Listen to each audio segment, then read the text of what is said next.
Hello, everyone. My name is Tiara Brooks, and here at School-Based Health Alliance, we would like to thank everyone for attending today's webinar titled, Creating School-Wide Conditions for All Students to Thrive, Part 3, Assessing the Conditions for Wellness and Planning Action. This webinar will describe the benefits of conducting school-wide needs assessments. Jordana will provide lessons from the Hallways to Health sites on the roles of school-based health centers in advocating for and using school-wide data to inform and design school-wide wellness approaches. This webinar will provide an action plan template and suggest school-wide strategies. But before we begin, we do have a few housekeeping reminders.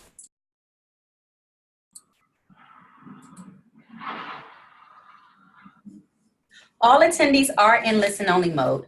However, we want to hear your questions. To ask a question at any point during the webinar, please use the Zoom toolbar and use the chat box, and we will address questions following the presentation. At the end of this presentation, attendees will be asked to complete evaluation poll questions. Please let us know how we're doing. Your feedback is vital in helping us craft presentations that will meet your needs.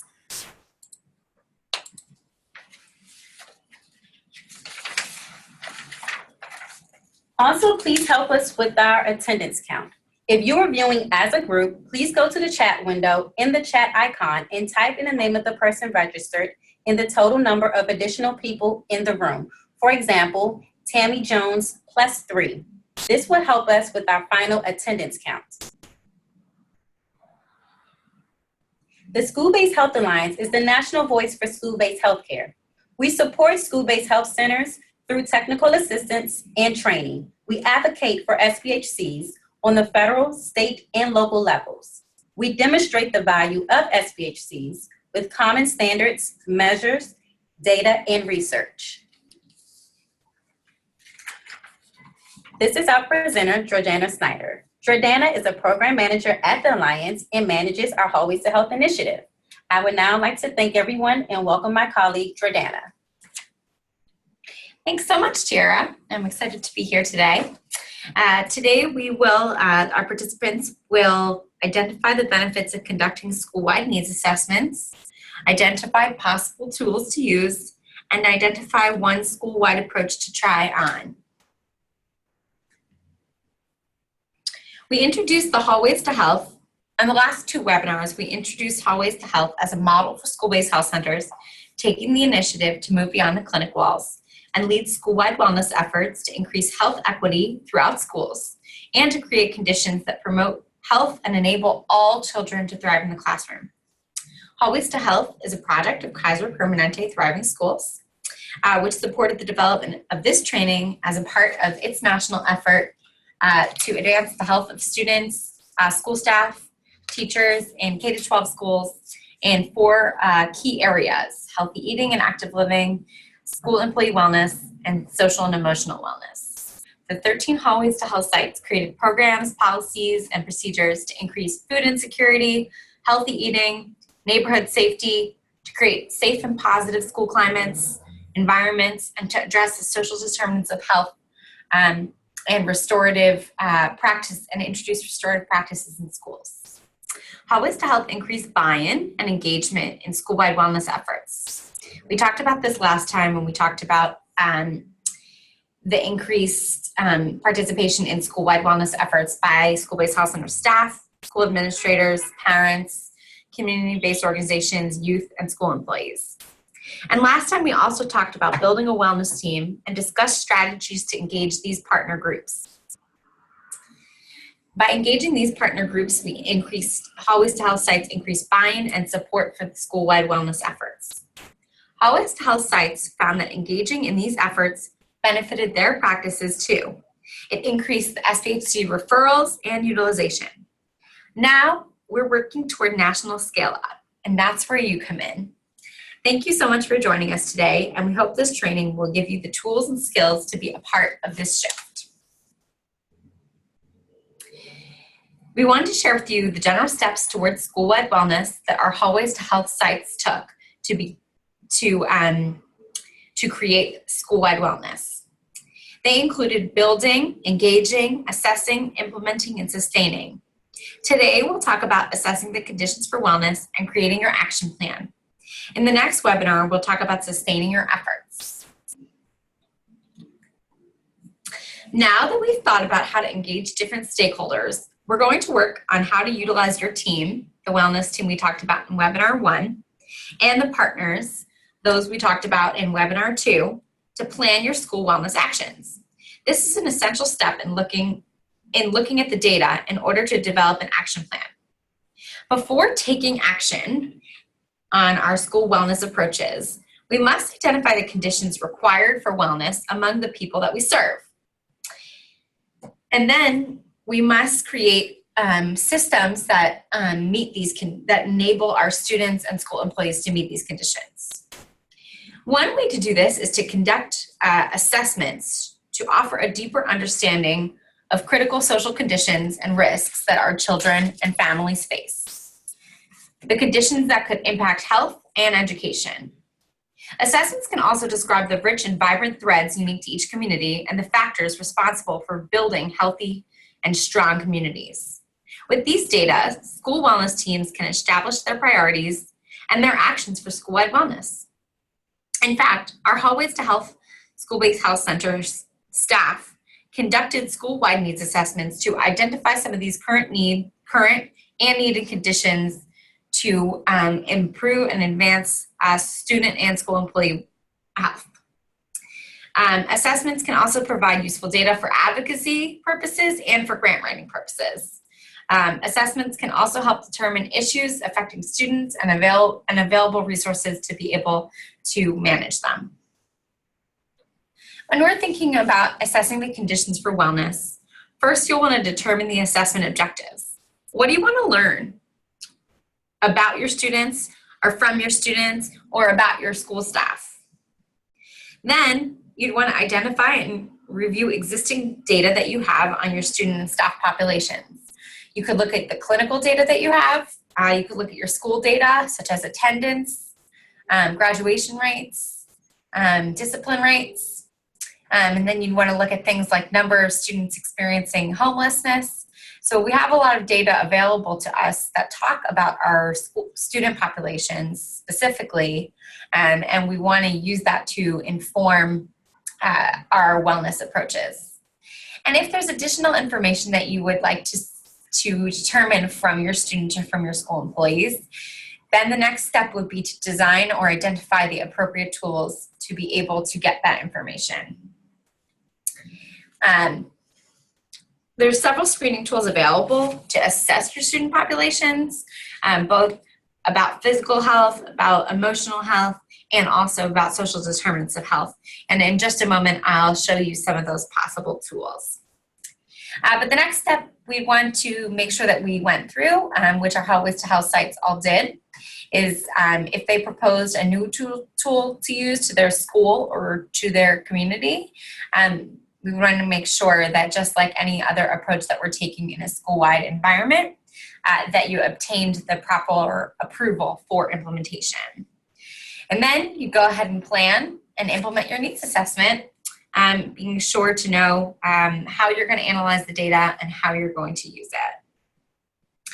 So consider the types of data that you already have, both from your school and your school-based health center. The types of aggregate data that you can share with your school leaders without sharing any identifiable information or getting into the complex HIPAA, FERPA issues. But let's think about what we already have and how we can use it. You're going to want to use your data as a tool to make a case to your school leaders and other partners that your school-wide wellness approaches are necessary and that they'll help to improve the health and academics and social and emotional status of your students and of your community. Your data can also be used to show how you'll support your principal in meeting his or her needs. So we talked about that last time when we talked about principals' focus on attendance and discipline and using that data to inform your wellness approaches as well. Our toolkit will have lists of data collection tools, including some of the ones that we developed here at the Alliance on staff wellness. that you can directly pull and use. So again, our Hallways to Health sites used data tools that collected information on homelessness, attendance, food insecurity, violence, school safety, and school climate. In the chat box, you can write what tools you know of or are being you know of or you are using either in your clinic or school-wide to give you a little bit more information on your population. And just to remind you, your chat icon is at the bottom of your Zoom toolbar, and once you click that, you'll be able to enter into the chat box. So while you're listing in the chat box the tools that you know of or you possibly use to gather data about your school population or student population, I'll just list that some of the tools that our Hallways to Health sites used or that you could use. Again, that some of them talk about physical health, some of them talk about social and emotional health, and some of them talk about social determinants of health or root causes. Those include the CDC School Health Index. And I worked with the group in Arkansas last week and heard that many of the Arkansas sites are using this tool. And then there are state-specific tools like the California Healthy Kids Survey, the Oregon Healthy Teen Survey. There's a tool called the Rapid Assessment for Adolescent Preventative Services that focuses on public health questions. And then your county may also participate in the Youth Risk Behavior Surveillance System, which also has some information on here. And someone added to the chat box that they work with college students and completed the National College Health Assessment. Wonderful. So for thinking about not just impacting K to 12, that's a great tool to use. Thank you for sharing. So as you're thinking about these tools, think about and possibly write in the chat box, how could your school-based health center work with the school to use the data that you collect more effectively? Do you have team meetings to discuss the data that you collect or that the school collects and talk about your coordinated approaches? Do you keep your data internal to your school-based health center? Is it complex to share any type of information with your school, even if it's at an aggregate level?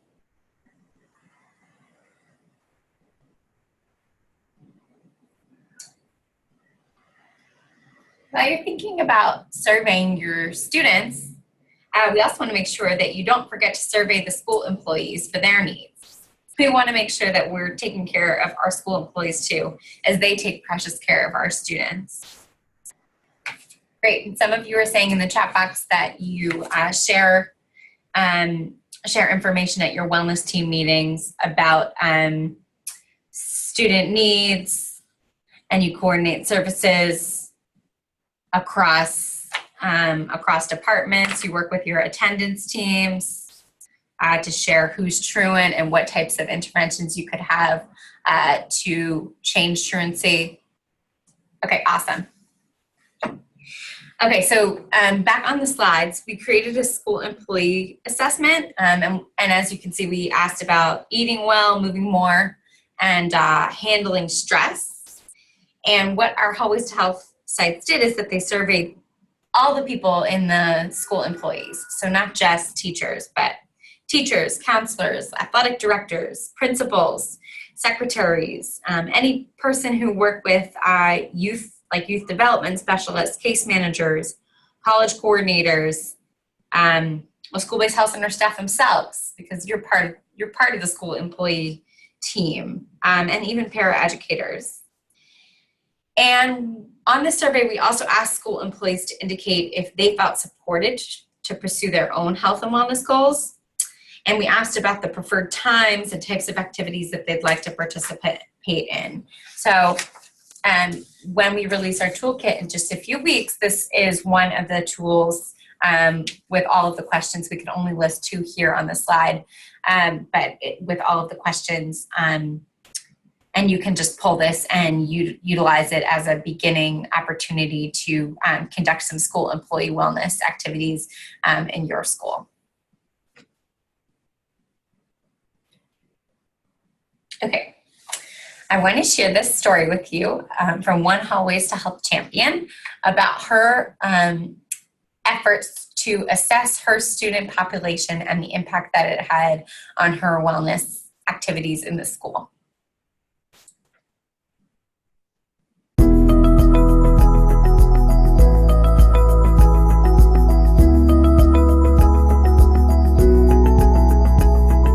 My name is Elodia Villaseñor. I'm the site supervisor for Roosevelt Health Center, which is located inside of Roosevelt Middle School in Oakland, California. It's a fairly large school, so we have over 500 students. About 96% of them qualify for free lunch. I'm also the liaison with the school, so basically all the support staff and the clinic sort of communicate in large part through my role. For the cost team, the coordination of services team, we have administrators, we have the clinic staff, so myself as well as the behavioral health specialist is on that team, but then also the family engagement coordinator. There's a positive climate person that's also on the team.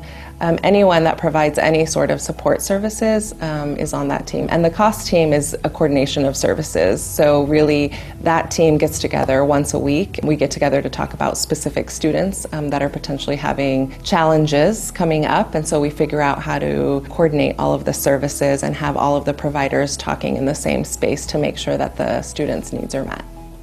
Really, it's a holistic approach to student wellness. We have an excellent team of caregivers within the school. So Roosevelt Middle School is an excellent school that just has an incredible amount of heart. So we administer the student wellness survey 3 times a year. And this year we tried something new to try and capture the needs as identified by the students themselves. And so we asked if they needed anything in terms of speaking to somebody around bullying. We asked about if they needed support around academics. We asked if they felt they needed health support and if there was anything else that they wanted us to address. We ended up getting over 200 survey responses. I think it also served to highlight not only the need, but the agency with which youth could identify themselves as actually needing help and actually seeing that there were persons that were willing to help. I think that really sort of highlighted the connections that the students felt to the health center and the school itself. But again, I feel like the important message for me was that agency and the voice that the students weren't identified or sort of isolated or pointed out through the survey responses themselves, but the half sheet allowed for this follow-up to happen. Everyone that works at Roosevelt Middle School, I think, really has a commitment to student wellness. We definitely plan on continuing to use this method of surveying our students. The key factor in making it a success is this coordination. It's a partnership, it's a collaboration, both between administrators and key staff and the health center in order to execute the survey. And so this year I feel like one of the greatest gifts has been that we were able to see nearly every single student that goes to Roosevelt Middle School. In terms of advancing health outcomes and advancing educational outcomes, I think that it's a recipe for success. The Hallways to Health program really helped in providing the funding to have a program that we always envisioned but couldn't exactly execute without the funding. The school really focuses on holistic health and positive outcomes both through education and health. It's very visible through the programming that occurs and also through the ways in which the suspension rates have been reduced, through which the graduation rates have increased, and so I think the collaboration speaks volumes.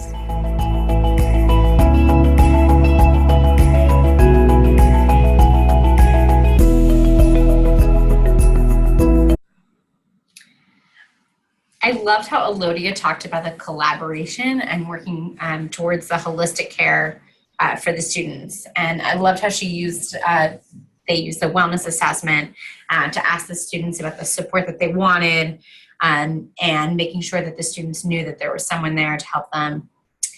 She talked a lot about collaboration, and the thing that was most powerful to me also is that she talked about Hallways to Health being really influential in being able to see all of the students in the school. So imagine if your health center was able to see all of the students in your school and able to connect with all of the school employees as well. That's really powerful. So just a little bit more.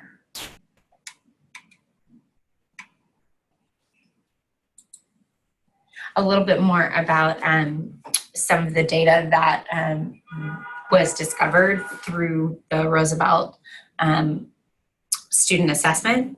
So they used the information that they had to address safety in the hallways. So the survey indicated that students felt most unsafe in the hallways at school, where 44% of students surveyed said they felt unsafe in the hallways at school.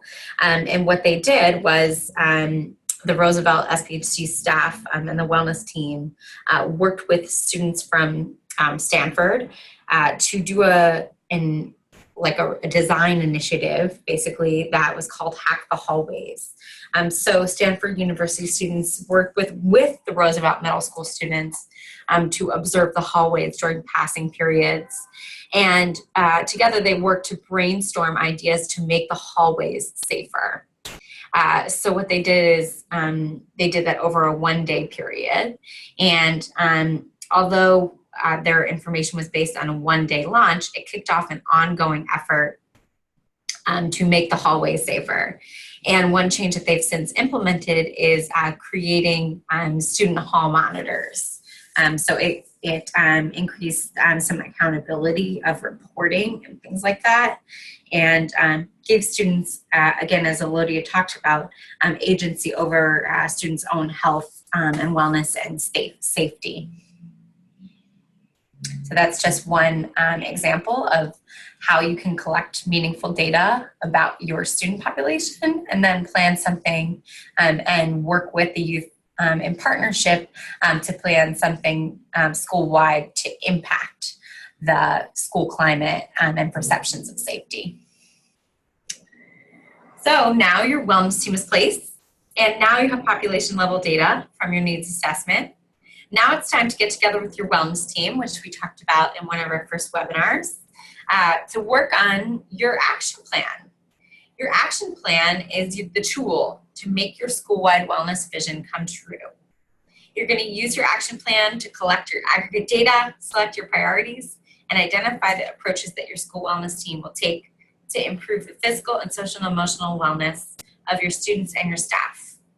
Your plans can articulate how you aim to change the culture and norms within your school in order to create a healthier school. Action plans are really good tools because they remind you of the big picture goals and the intermediate steps to get there. They help you track your progress and celebrate your successes. So here's a template for an action plan that we've developed. So this is an overarching action plan to begin the work, and it gives you a place to share your vision with the other stakeholders in the community when your opportunities arise. So again, once you've reviewed your data, whatever data you have from your SPHC, from your school, from looking at school policies, and whatever needs assessment data you've collected, you'll analyze it for your priorities according to what's a health priority, what's an educational risk, what's a social determinant of health. You see those sections are all in the top part. So you're going to pick one priority area first, and this is a place to indicate all the data that follows. And then you'll select one priority that summarizes each of these three areas above. Then what you'll do is you'll identify, going back 1 minute, in order to talk about those priorities, you're going to want to focus on those that have the highest percentages. And those are all, which also have stakeholder support whether it's community-based organizations that can provide support for you to run a certain type of program or initiative, or in-house based on your in-house expertise or capacity. So for instance, if you know that your community is really rich in gardening resources and support, you may choose to focus, and your data indicates that there's an insufficient supply of nutritious foods. You might choose to focus on healthy eating and active living, and increasing access to healthy foods through creating garden programs. And then when we move to the bottom section of the action plan template, you'll see that there's a place to list what your strategy is, list what your objective for each strategy is, to identify the intended outcome that's linked to the objective for each strategy. And you'll also want to be sure that you denote who's responsible and what timeline you want to achieve this strategy in.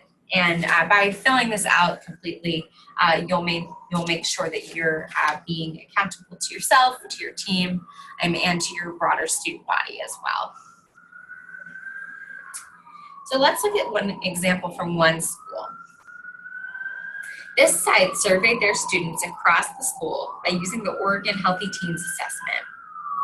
They also looked at the state, county, and district dropout tables, as well as school graduation rates. They also looked at data from their school's suicide prevention program. This site found that 18% of students ate less than they thought they should because there wasn't enough money to buy food. They also learned that 15% of students didn't eat breakfast once in the last 7 days. They learned that the county has the 6th highest number of students identified as homeless at 537. And in 2015, they found that 55 students dropped out, leaving a district dropout rate for the homeless population of 10%, and the school's rate of dropout for the homeless population was higher, and the second highest in the district at 15.7%. In addition, they found that the school had an overall graduation rate of 76%. With this data, the site decided to focus on addressing hunger and access to affordable and nutritious food for students. In the chat box, can you write some strategies that this health center could consider based on this data? You could think of the things your school or your school-based health center is already doing to combat hunger and food insecurity.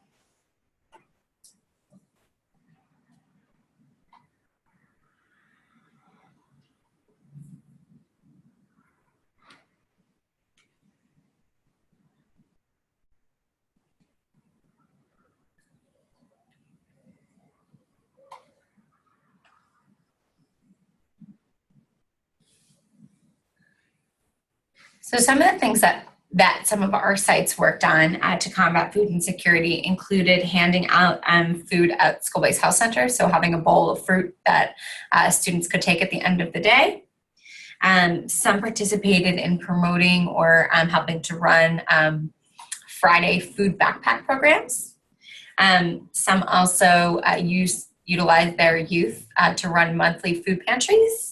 And some others worked in partnership with the schools to create school gardens.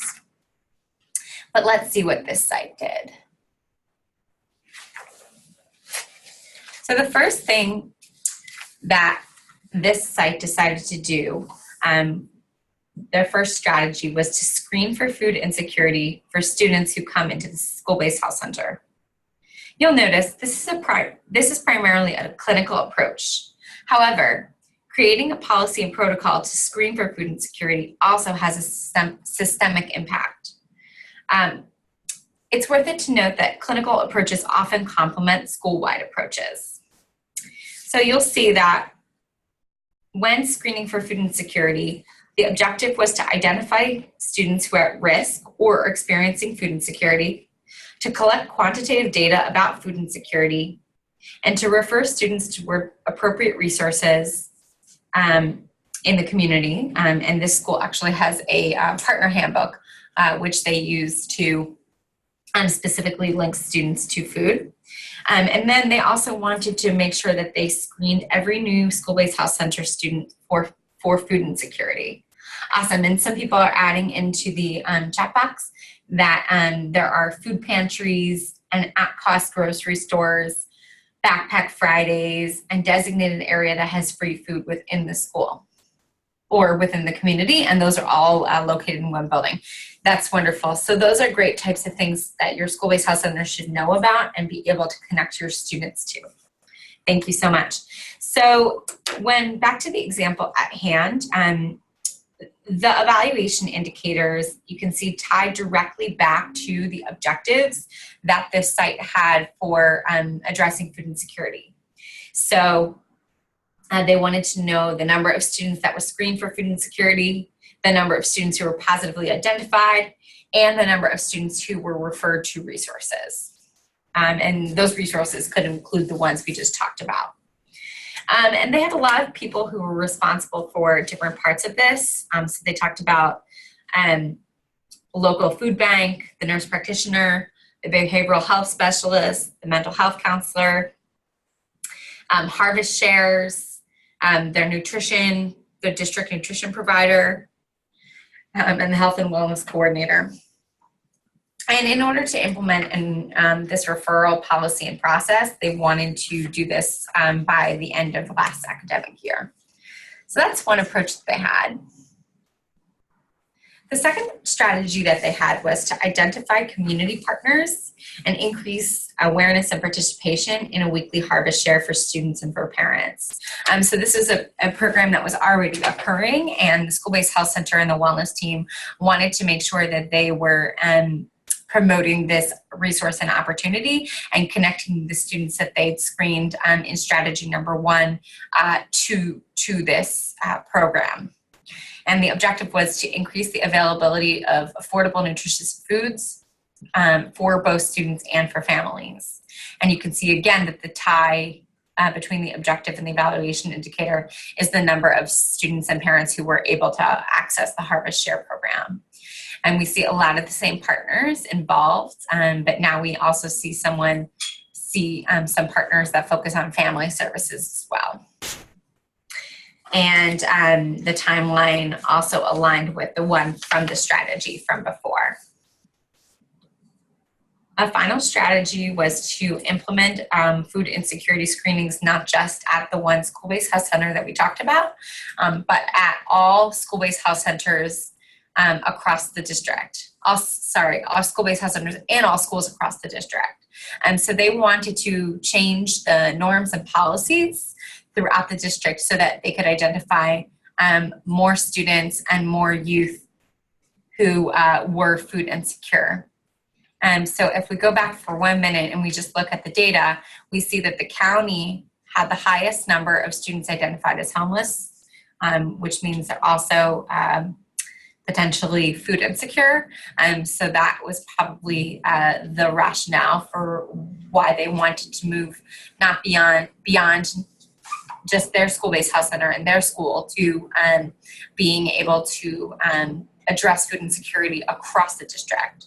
And they also wanted to create and implement a coordinated referral process for students who have been positively identified. So even though that was built in to happening at their own SPHC, they also wanted to make sure this was happening at a water level to be able to reach more students.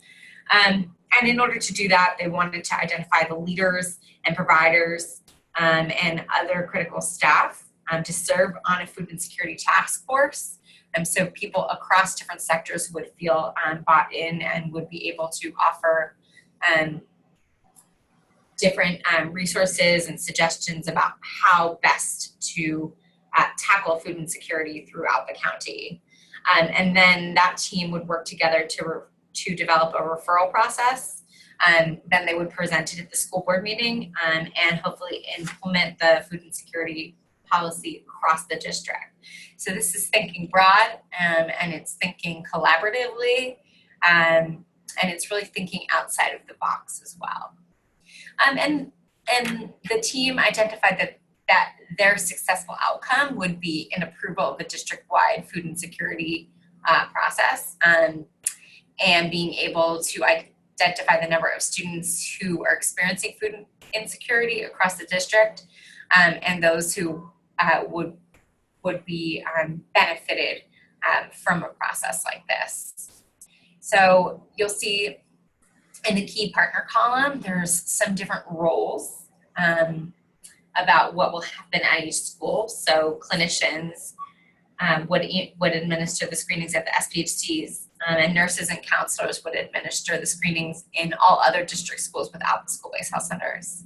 And then depending on what the food insecurity task force, what the referral process they came up with is, the other partners would work to implement that as well.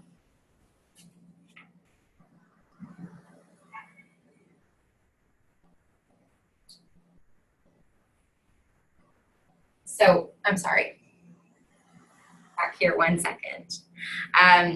So this site, again, used their data to strategize at their health center level, at their school level, at their district level, to be able to tackle hunger and increase access to healthy foods across the district. So in addition to evaluating how well each strategy did, the wellness team could look at next year's school-wide survey and other data, like the Oregon Healthy Teens data, and the suicide data that they had looked at before, and the county dropout rate survey, and they could see if this information had decreased. So if the students facing food insecurity had decreased over time. And this is just one sample of how to use the data to fill out an action plan. In our toolkit, we'll share additional school-wide wellness strategies and success stories from Hallways to Health sites. And I'm always available as well to provide technical assistance if you're going to use this template and thinking about utilizing any school-wide data that you have to populate your approaches as well.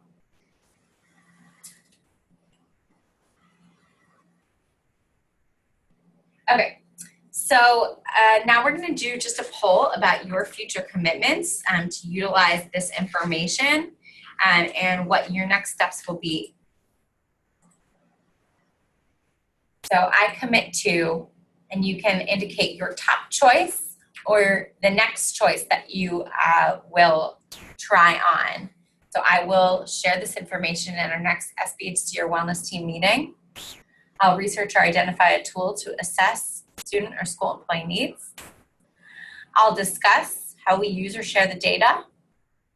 I'll review our existing data to determine a school-wide approach to try on.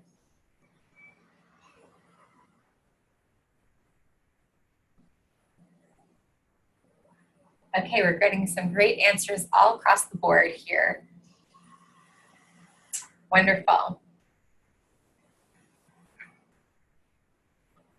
The chances are you probably already have so much information that you're collecting about your students, and that the school is as well. And Hallways to Health is really about integrating the school-based health center and your knowledge and expertise on your student populations with your school leaders, including your youth, including your parents, including your teachers and administrators. So all of these are wonderful next steps. Thank you so much.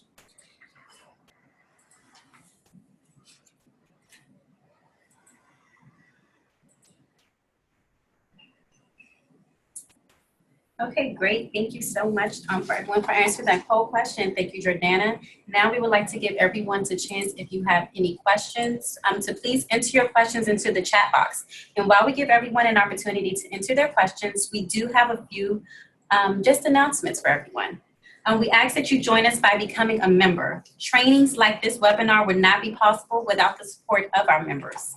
In addition, our members receive exclusive access to valuable program tools, timely publications, and networking opportunities. Please take a moment after the presentation to visit us at www.sbhforall.org/membership for more information and to join. Also coming up, please join us for our 2018 National Convention in Indianapolis, Indiana, June 24th through the 27th.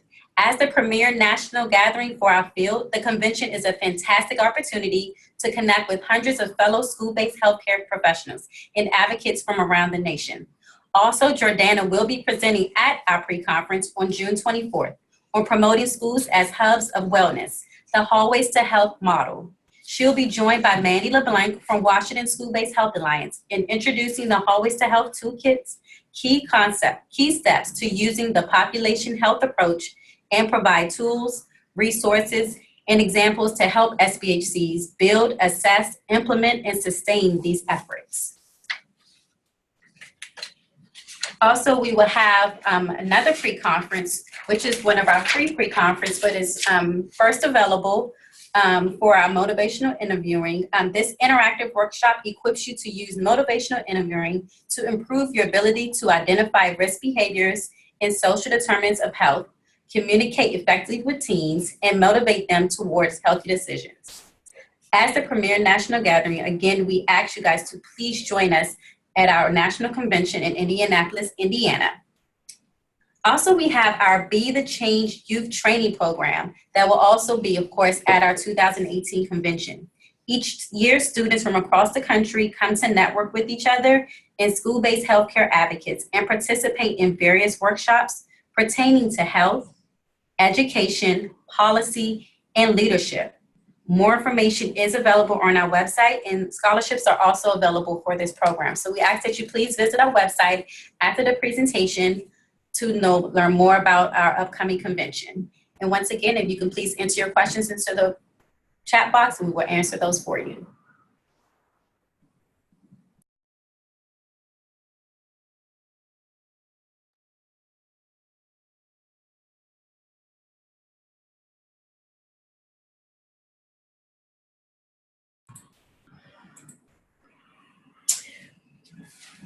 We have one more Hallways to Health webinar, and that will be next Tuesday. It will focus on codifying and institutionalizing your efforts. So we'll be talking a little bit about sustainability. And we'll be launching our Hallways to Health toolkit very shortly, and we will send out information to each webinar participant about how to be able to access this toolkit through the end of September. And then we will encourage folks to join our organization as members to be able to continue to access the toolkit. So we look forward to those upcoming opportunities for training assistance and technical assistance on implementing school-wide wellness approaches. And thank you for the comment about 2017. We'll make sure we get that updated. Okay. If there are no further questions, we will just ask you to complete this final poll to see how we did on this webinar.